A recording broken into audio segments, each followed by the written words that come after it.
Morning to you all, and thank you for joining the fourth of the 2026 webinars hosted by SECZim. Please note that we'll be starting shortly and that we aim to run promptly. Also, let me alert you that we'll be having a midway point question and answer session after the first presentation, and then a second set of Q&A after the second presentation. We're starting shortly.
And it looks like we've got critical mass, and we'll be kicking off our webinar today.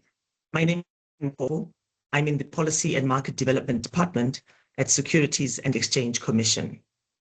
We pride ourselves in hosting webinars that are topical, that are of interest to capital market ecosystem, and those that contribute to policy, challenge the prevailing issues, and also hopefully build networks within our capital market sector. I want to welcome you today to this webinar, and it's great that we've got a lovely number of participants.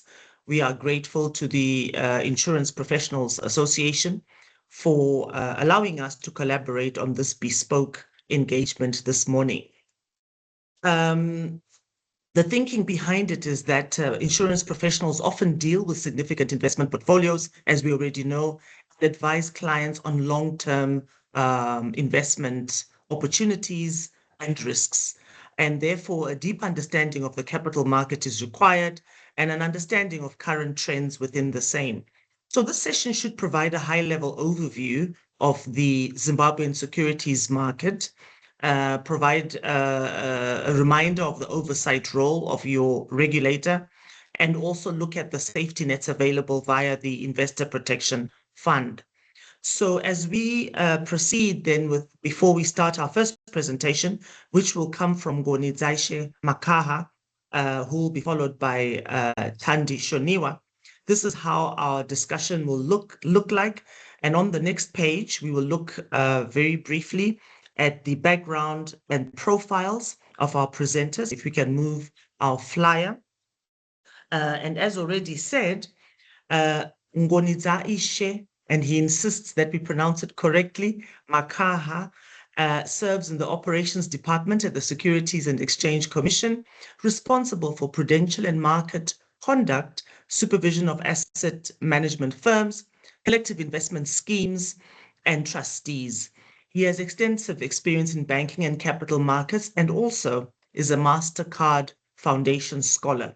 He has participated in a number of investor education programs, both in front of would-be investors in the field and also in other more formal fora. That's Ngonizaishe, who will commence. And Sis Thandi Shoniwa is a veteran of the trenches of the capital market. She's a registered stockbroker with the ZSC. She has over 25 years of experience as a broker. She was with Intermarket Stockbrokers, for those who remember it, for 11 years.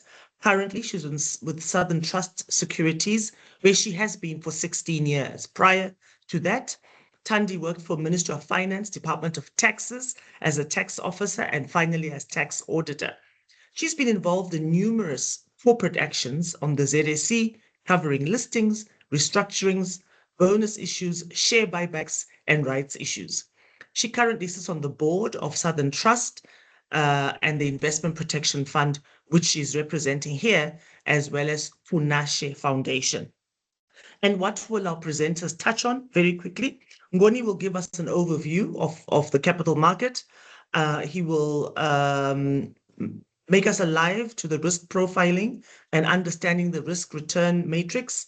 He will discuss diversification principles and also reading and understanding prospectuses and key investment documents, and then touch on due diligence checklist prior to investing.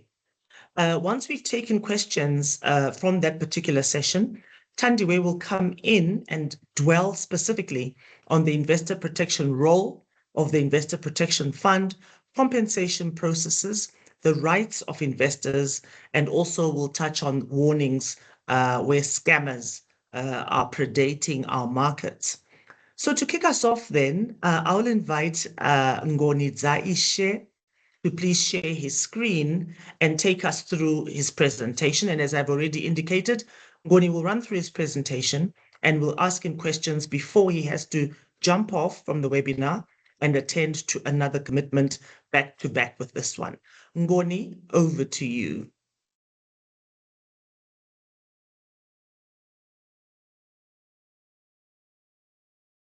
Thank you very much, Farai, for the introduction. I hope I'm audible enough. You are audible, Ngoni, and on my side, okay, your presentation is up and you are in presentation mode. Over to you. All right. Thank you very much, Farai, for the introduction. I need not to introduce myself once again. I think the introduction from Farai was solid. But perhaps maybe just to get into my presentation outline and key issues that I will be touching on. I understand from the background that Farai has provided. I'm also supposed to touch on issues to do with due diligence, but these are embedded in some of the topics which are on the screen. Perhaps firstly, I'll touch on the financial system, then talk about capital markets within the financial system. I also talk about the capital markets architecture because I understand as insurers, you'd really want to understand how the capital markets look like. I'll also explain on the role of the regulator and perhaps capital markets products, where I'll also speak to issues of due diligence and how you have to do your investment processes. I'll also talk about the state of the capital markets currently, in terms of the equities, how they are performing, as well as the asset management sector, how it is performing. I also speak to the interconnectedness between the capital markets and the insurance sector. Then cap off with key regulatory and industry developments in capital markets, because I think as insurers, you are very much interested in what is happening in the capital markets, given that many insurance institutions as well as pension funds are invested in the capital markets. So perhaps to start with, I will just briefly talk about the financial system. I think you understand that the financial system, it's a mechanism which connects the surplus units and the deficit units. And why I'm doing this, I really want you to understand where capital markets sit within the broader financial system. So you would understand that it is the financial system which then connects these units, the surplus units and the deficit units. And in the relationship between the capital markets and the insurance sector, you'd find that companies which come to list on the capital markets, they're mostly the deficit units.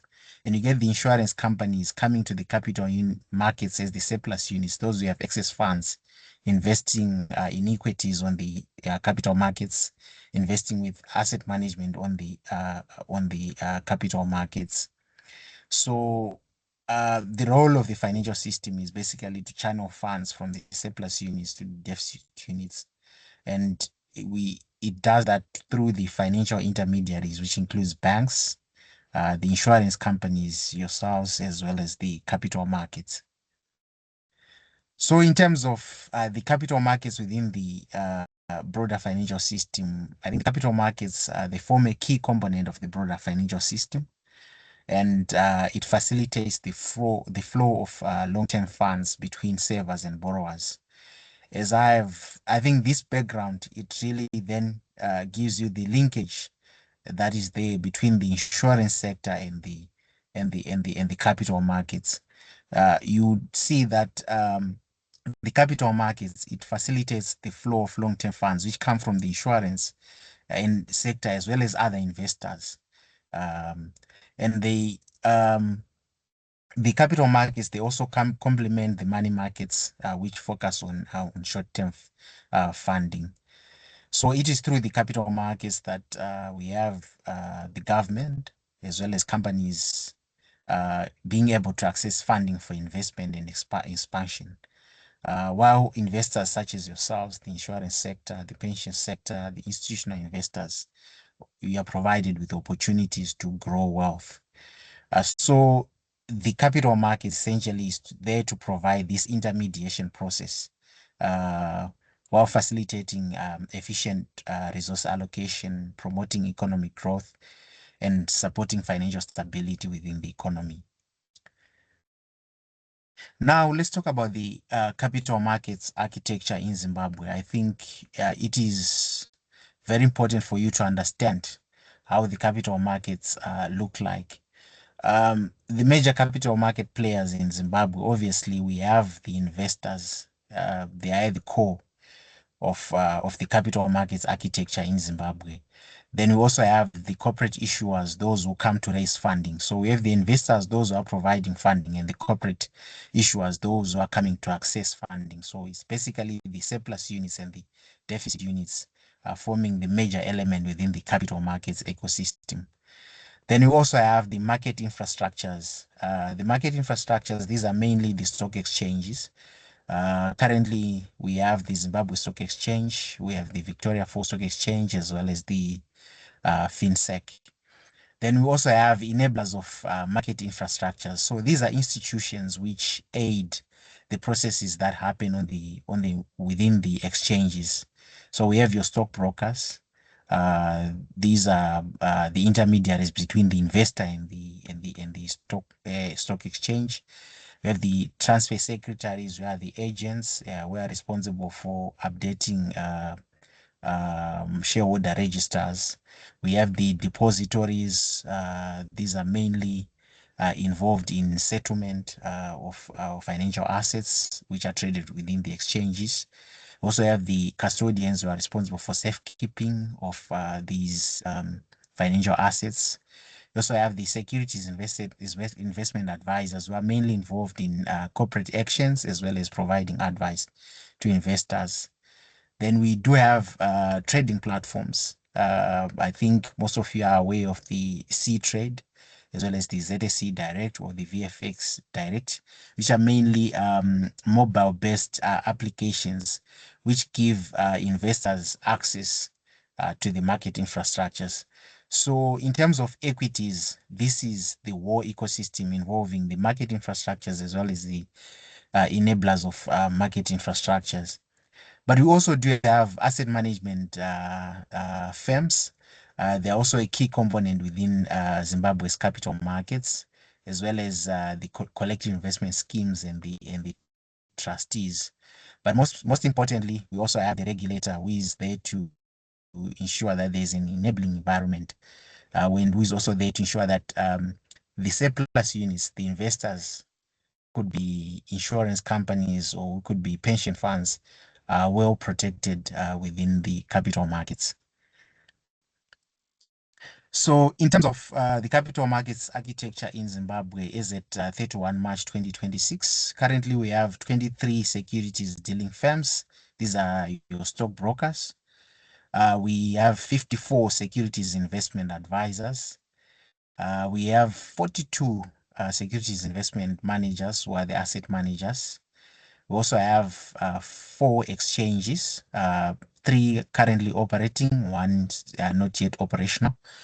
Then we also have 2 central securities depositories, 7 securities trustees, 6 securities custodians, and 3 securities transfer secretaries. So all this, I think the register containing all the capital market players in Zimbabwe is available on our website. So it is imperative and important that when you are dealing with, when you want to deal in the capital markets, and when you want to play a part in the capital markets, you deal with licensed firms.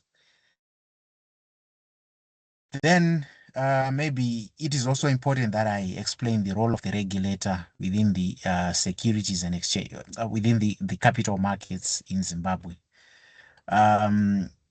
As I've alluded to earlier, the Securities and Exchange Commission of Zimbabwe is the regulator for capital markets activities, and it is there to ensure a fair and orderly capital market. And we do offer independent regulation. So our primary roles basically include, number one, regulating trading and dealing in securities.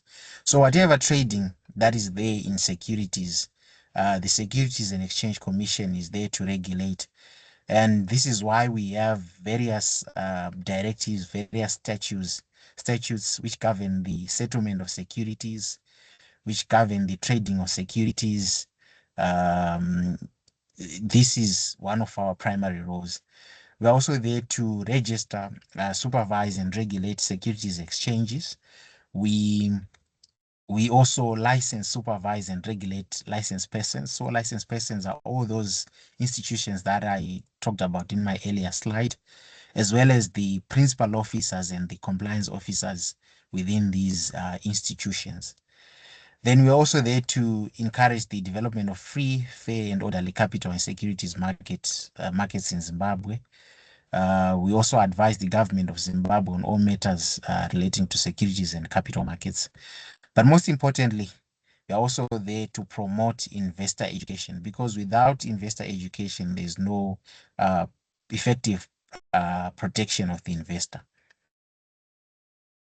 So now let's talk about the capital markets products that we have within the Zimbabwean context. We do have equities, and these are sometimes called shares of stock, and they represent ownership in a company. And as you are aware, companies can share shares to the public through two methods: the primary market and the secondary market. So in terms of trading in equities, I think in terms of due diligence, it really starts with ascertaining whether the securities that you are dealing in are registered. And perhaps it starts primarily with understanding whether the market infrastructure which you are dealing with is registered. I've talked about the securities market infrastructures, the 3 exchanges that are currently operating in Zimbabwe. It is important to ascertain whether these are registered by the Securities and Exchange Commission of Zimbabwe. And it is also important for an investor, if they choose to invest in equities, to also understand the dynamics within the equities markets. I think there is, number one, there are institutions that are involved within the equities ecosystem. You have the stockbrokers, you have the investment advisors.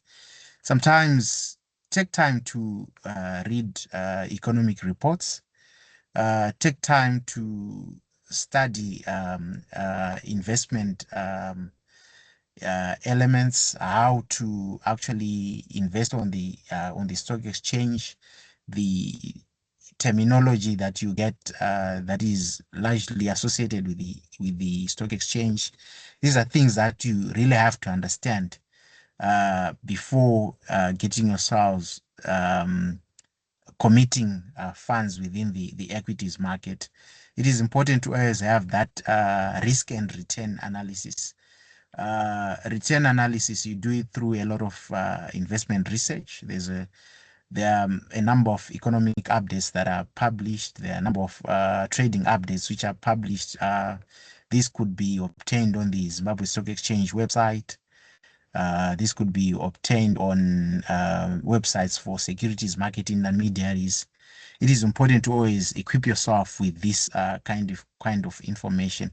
Then in terms of risk, I think it is also important to understand the risk factors prevailing within the financial system or prevailing within the economy before committing to these kind of investment products. Then another capital market products that we have are bonds, but unfortunately in Zimbabwe we don't have any bonds or debt instruments which are currently listed. I think there is one on the VFX. I think I would have to confirm. But bonds, typically, these are debt instruments, and unlike equities, they do not represent ownership, but they represent a loan made by an investor to a borrower. And normally, bonds are listed by governments or corporations, and they typically have a maturity date. So according to economic theory, they say bonds are less risky compared to equities because they offer a guaranteed return as well as a defined maturity date. So in terms of bonds, I think the due diligence process is also the same with equities. Make sure that you are dealing with an infrastructure which is registered, because typically if you deal with institutions which are not registered, there is no protection.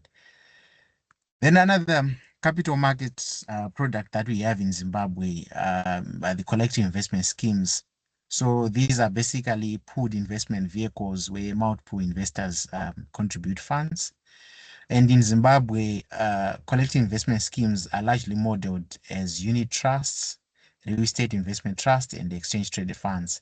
So for unit trusts, you also have to make sure that these are registered. I think on our website, we also have a register of all collective investment schemes which operate in Zimbabwe.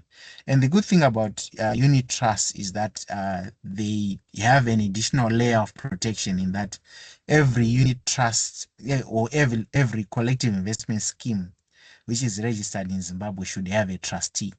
So these trustees, these are mainly banks or mainly audit firms, and they play an oversight role over the collective investment scheme in addition to the oversight role that we play. So I think in terms of due diligence, I think it is also important to understand even the financial reports of these collective investment schemes. These are mandated on a yearly basis to produce audited financial results. So I think that analysis of financial performance and understanding whether they are registered, these are some of the due diligence practices that you can incorporate when you want to invest in these products. Then I will just talk about the state of the capital markets as at 31 March 2026. I think it's of interest to you to understand that the market cap for the ZST, it stood at about 112.35 billion as at 31 March 2026, which is an increase from about 91.62 billion recorded in December. But however, you will note that with the delisting of Econet, market cap has since retreated to about 83.46 billion ZiG by the end of April. So if in terms of its performance, about 6.15 billion ZiG worth of equities, REITs and ETFs were traded in Q1. And it is also important to know that Q1 2026 trades eclipsed financial year 2025 trades. And this is mainly due to the trading activity around Econet. Then in terms of asset management firms, I also understand a lot of insurance companies and a lot of pension funds are invested with our asset managers. Total funds under management is at 31 March 2026 stood at about 123.77 billion ZiG, which is about 4.89 billion USD. And a large portion of funds under management is vested in equities, which are the listed equities, with property also coming in second. We also have money market commanding quite a sizable share, as well as private equity. Then I just want to talk about the capital markets and the insurance sector, the interconnectedness that is there between these two sectors. So how are these sectors largely interconnected? We have many financial conglomerates or insurance holding companies. They have subsidiaries which operate in capital markets, specifically asset management and stockbroking firms. For example, we have Old Mutual, which is an insurance holding company. They have an asset management arm. They also have a stockbroking arm. We have the likes of Fidelity Life, which is an insurance holding company, also having an asset management arm, and it's also a promoter on a real estate investment trust, which is listed on the Victoria Falls Stock Exchange. SECZim as well.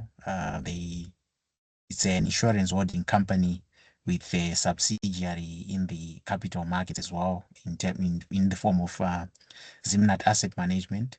Also, I have First Mutual. They also have a wealth management a department within the entity. So, and in terms of, so the interconnectedness is in two ways. It's in terms of ownership, where we have a lot of financial conglomerates or insurance holding companies having subsidiaries in the capital markets. And then we also have another aspect where we have insurance and pension funds coming in as key institutional investors within capital markets. And maybe just to give context to this, if we just take Q1 of 2026, we have insurance companies contributing 0.91% of all buy-side activities on the stock market. And also I had pension funds contributing about 45.36% of all buy-side activities on the equities market. So in total, we have the insurance and the pension sector contributing half of all buy-side, almost half of all buy-side activities on the equities market. And during the same period, we also have these two sectors, insurance and pension sector, contributing a combined 22.63% of all sell-side activities on the equities market. So in terms of equities trading, the insurance and pension sector, I think they play a prominent role in this aspect. Then we also have insurance companies. I think in my earlier slide, I talked about the funds under management coming to about 4.8 billion, but 23% of that is attributable to insurance companies, and pension funds, they account for 45% of the 4.8 billion in funds under management. So you see the interconnectedness between the insurance and capital markets. I think it's very important for our financial and economic growth. Then we just talk about the key regulatory and industry developments in the capital markets. I think the insurance sector coming in as key stakeholders, you really have to understand some of the actions that we are proposing to actually enhance our market so that you have the confidence in the capital markets. Number one, we are now focusing more on market conduct issues. I think we have been working with the insurance and pensions regulator on this aspect, where we are now going beyond the prudential aspect, just merely understanding the financial conditions and soundness of securities market intermediaries, but we are going beyond to actually regulate and supervise their conduct to ensure that investors are protected. And then we're also talking about the expansion of products within the capital markets, the issue of virtual assets, the issue of real estate investment trust.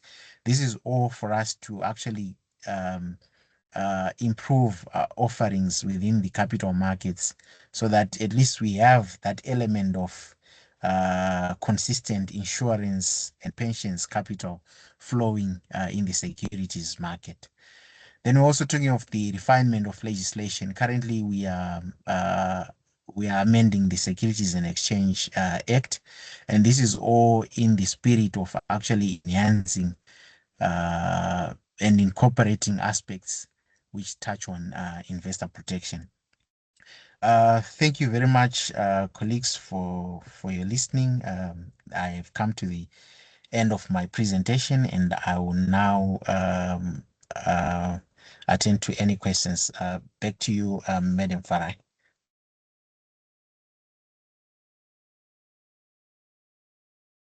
Bonnie, thank you very much for your presentation, and we appreciate that you're somewhat squeezed for time. I was checking the chat for possible questions. I didn't see any. I've gone into the Q&A. I also can't see questions there, but there might be those who would like to ask their questions themselves. And if there are, please just raise your hands and we'll endeavor to enable you to ask your question or make your comment or contribution. But in the meantime, Ngoni, I think the interconnectedness that you pointed to between the insurance and pension sector and the capital market is well understood, and the data points in that direction. And of course, there is that interplay between property investments and securities investments. We are interested as a regulator to see what direction that is going to be taking. And I like the highlight you gave on the direction that things are going in terms of market conduct, expansion of products, which is a market development activity with the future in mind, and of course, refinement of legislation, which we know as a commission we are currently preoccupied with, and of course, keep our eye on legislation on a day-to-day basis as it impacts the sector. Ngoni, it doesn't appear as if we have questions for you at this time. If any should occur while you are gone that we cannot field, we will make a note of them and make sure that you receive them and we have the opportunity to go back to participants to give them feedback. Since you started, Ngoni, we had 31 participants with us. We are now up to 72, and that's really great. And it confirms that these fora are useful and helpful.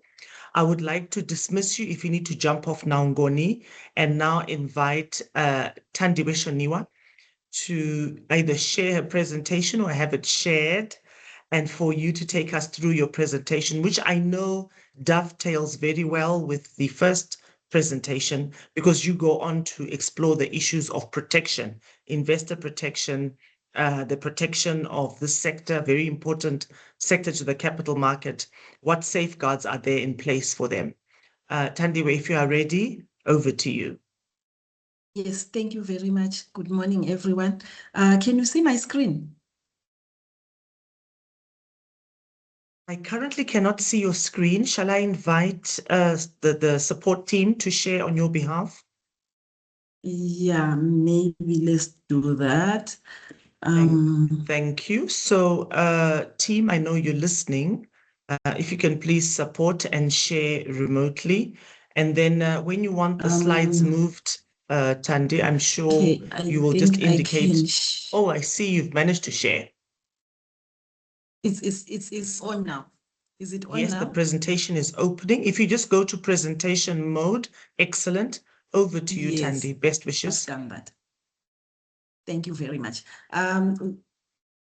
Yes, good morning again, everyone. So I am sharing on Investor Protection Fund, the role of the Investor Protection Fund and what it stands for. So the introduction is that it was established by SECZim under the Securities and Exchange Commission, which is Securities and Exchange Commission under the Securities and Exchange Act, to compensate protected investors from financial losses resulting from insolvency or misconduct of a licensed contributor. So according to Statutory Instrument 83 of 2017, a protected investor is any client of a licensed contributor, and a licensed contributor is any SECZim licensed market participant. we get that, that you have to be a protected investor, and you have to have, if you have to be a protected investor, you have to have invested with a SECZim licensed entity. So now the role of Investor Protection Fund is direct compensation. It's a multi-faceted role. It's for direct compensation to reimburse protected investors.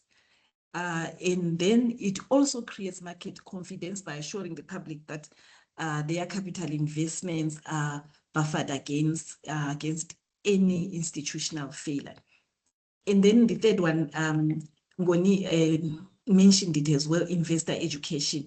IPF works with SECZim, empowering investors with knowledge on rights, risks, and responsibilities. So the compensation process goes like this. If you have suffered under those, you provide proof of loss due to the contributor's malpractice or insolvency, and then the board will receive those and send them to SECZim for investigation. And from then, SECZim will report the findings for board evaluation. If the claim is valid, the board will assess the compensation and pay within 3 months of the loss. In case of multiple claims, assessments are done and all claims are submitted, and so that we pay at the same time. And the board's decision is final. So limitations and postponements. I'll have to emphasize again that claims are only from protected investors. That is, if you have bought those shares or invested in a non-enlisted entity. So the claims are only valid if the person is licensed. And then the maximum payout is 10% of the fund's asset value at that particular time. So if there are multiple claims, there is a proportion, we proportionate reduction is reduced proportionately to all that have claimed at that particular time. And payments may be postponed if other compensation avenues are not exhausted, like if you have an if that company has maybe an indemnity insurance, so that, or they have to, or the client is claiming from the assets of that particular company. So you have to exhaust all those before you come to Investor Protection Fund. And then the claimants involved in a related court case. So if you are involved in a related court case, we wait until you've exhausted that and we know that everything is in order. And then rejections. Claims are rejected if they are filed 12 months after the malpractice or the insolvency, because obviously the question is what we're waiting for. Then the claimant, if the claimant also contributed to the loss, like if you see that maybe there's a deal that is struck between a broker or a fund manager with the client and then it goes sour, you cannot come and claim. But if it's in the ordinary course of business, then you have a rightful claim. And then the last one, if there's material inaccuracies or omissions that cannot be taken again. So steps to file a claim. The eligible investors lodge the application with, sorry, I said Minerva here. Yes, they lodge with Minerva. They lodge with Minerva Benefits Consulting. In the case of insolvency, the board publishes the notice at least in 2 national newspapers. And then the claim form is sent to the contributors' license based on clients based on their records. And then the claim form is submitted before deadline. And the board may extend the deadline or deny the compensation. If it's a bit complicated, then the board may engage legal counsel if needed. So those are the steps to claim, to make a claim. And if I can say that so far we haven't had a successful claim from the inception of IPF. There's some that were made, but they were not compensated. And then we'll talk about the investments, scams or red flags. So for those investors, you just have to make sure that you invest with the right people.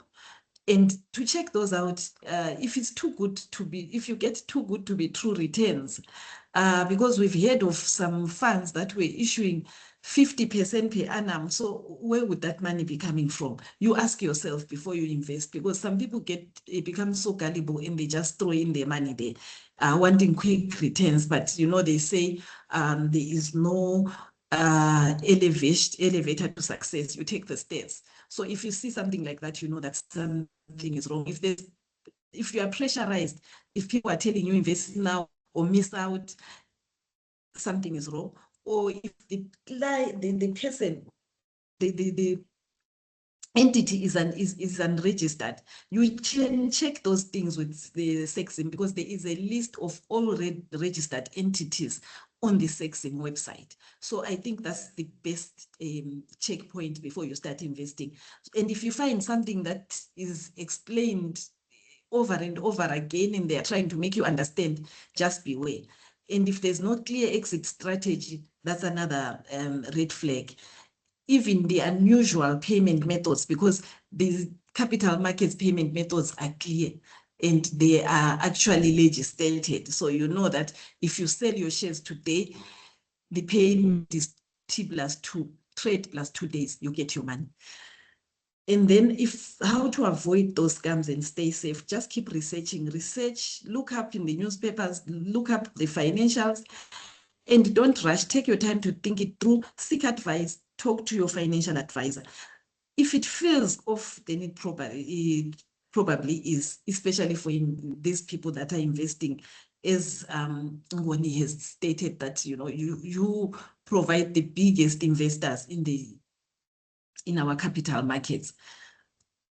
And then the last thing that I think I need to visit, I thought I would need to visit, is the unclaimed shares. I'll just talk about the history of the unclaimed shares briefly. That in 2008, prior to 2008, somewhere there, during inflation, some people thought that they lost their shares, especially when we converted to USD from bonds and all that. People thought that things that were lost included the shares, but people crossed over with their shares. But people never pursued their shares, because before then, the brokers were holding the shares, they were holding the money, they were holding everything. And some clients would keep their shares under the nominee account so that they don't have to be coming to a broker to say, buy my shares, sell my shares. So they will just say, I'll give you the money, keep the shares. So some of them migrated, some of them passed away, and some of them just thought that they'd lost their money, especially around 2008. So those shares are now under Investor Protection Fund, and they are being administered by SEC. And we are trying to make people meet their shares. So I think you, as the insurers, you can help us by checking the SECZim website for the list of names, in case your clients are there as well, or even from your deceased estates and all that. If you could check for the names and help them make a claim, or spread the word even, so that at least we reduce that list that we have, and people get their shares and they claim their money. So if you have any of those, then you can apply and complete the claim form, submit to your broker or to SECZim, and bring your proof of ownership and your KYC documents, and you can get your shares back. So I'm really urging us to spread the word. Thank you so much. Thank you, Farai. I am done. Thank you, everyone. So much, Thandi, for the clarity, and it was a natural follow-on from the presentation that we had from Ngoni. I think the safeguards have been understood, the upper limits of the safeguards as well, up to 10% of the size of the fund at the time, and also the guidance to be investing using regulated, duly licensed entities. We understand that our market is fairly diverse.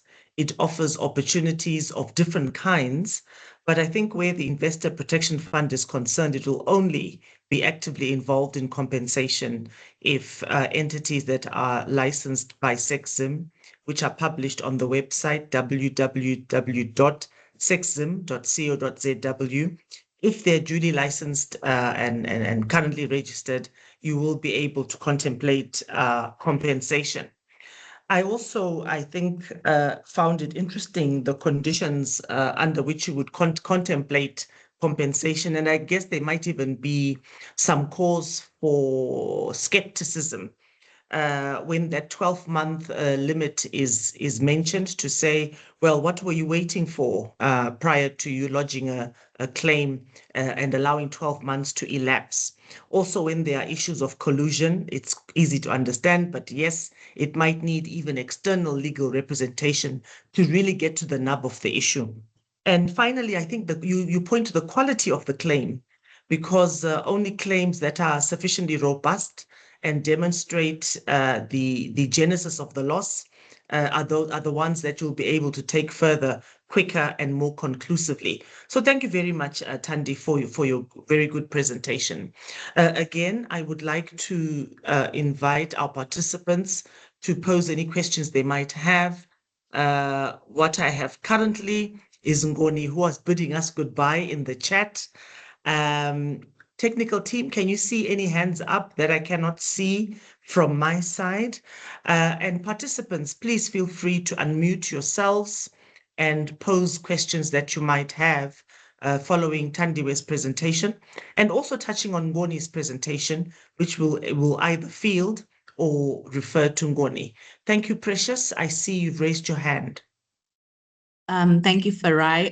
In the Q&A, there's just a general observation from Casper, where he's saying that this is such a wonderful initiative.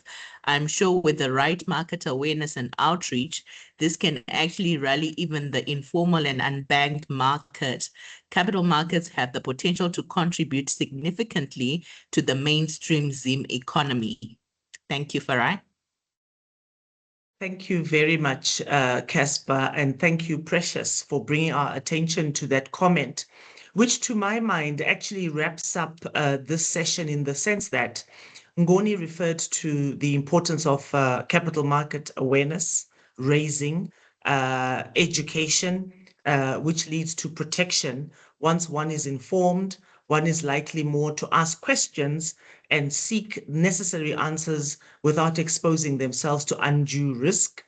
And also, it is the mandate of the Commission to ensure that capital market infrastructure, mechanics, opportunities and risks are widely shared around the country, so that the markets become more inclusive and grow from the current 2% awareness levels to a much wider and more representative number, where the generality of Zimbabweans move their savings into this space where their savings can be appropriately deployed towards borrowing by entities, deficit entities that need it, and into productive pursuit, which in turn creates employment for all of us and leads to, we hope, a sustainable economy. Precious, do you see any other comments that I may have missed? I'll just go back to the chat in case anybody put something there. Yeah, so that said, it remains for me to thank you all for joining this webinar. We would be very interested. Ola, I know you are amongst us, and after I finished my few remarks, I'd like you to make a couple of minutes, perhaps, Ola. I know it's unscripted, but the reason I invite you to make a comment is to say the Commission's mandate is to ensure that education amongst particular sectors, amongst particular groups, is maintained and customized for the needs of that particular group. So Given Casper's comment, the Commission remains at your service. We stand ready to support your information needs for you to understand our role better and where how the market is constructed in order for you to best serve your stakeholders and your clients. So Ola, if you are willing, I would invite you as a partner in this webinar to make a few comments before we formally close our webinar. Ola?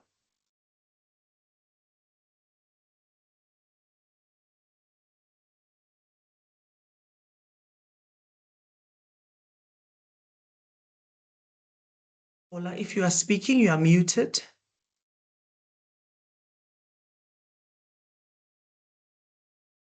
Okay, it looks like Ola is, oh, there you are. Okay. Good day, Farai.